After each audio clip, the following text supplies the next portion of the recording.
দোকানদার বেশি ভগবান বলছে, মা কি চিন্তা করছিস? মা বলছে, হে দোকানদার, আমি কোনো চিন্তা করি না। আমি চিন্তা করছি আমার কুঠিরে যে অতীত ঠাকুর বসে আছে তারা হয়তো কত কষ্ট পাচ্ছে।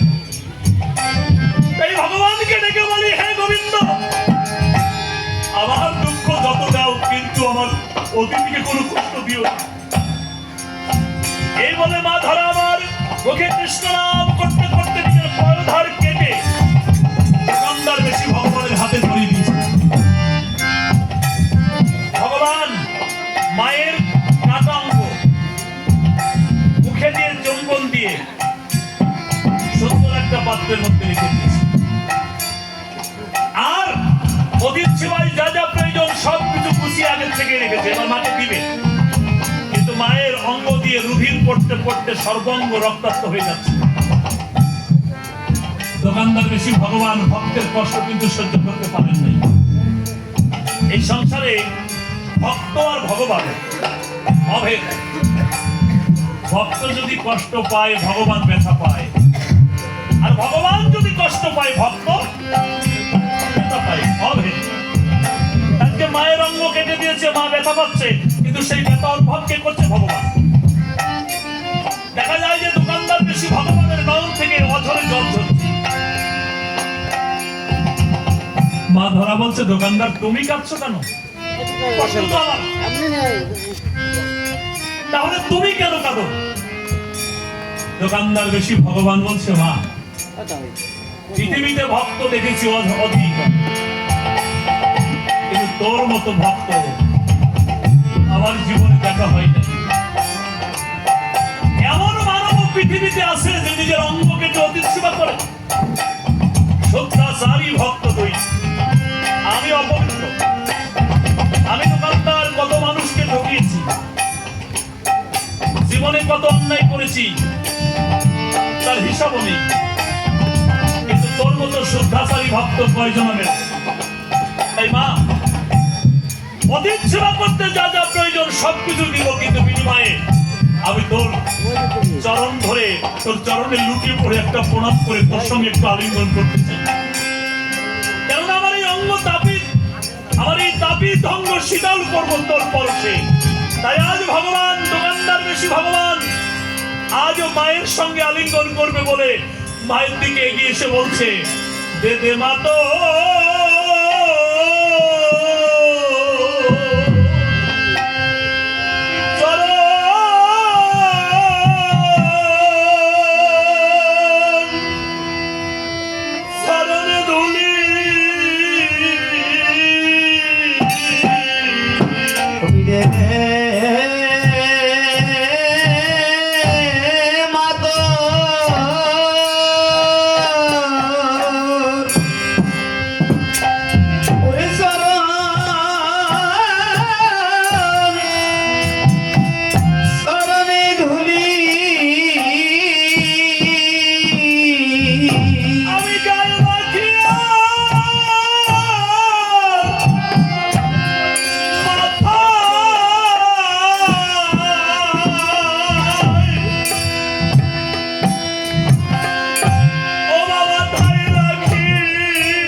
রে মা তোর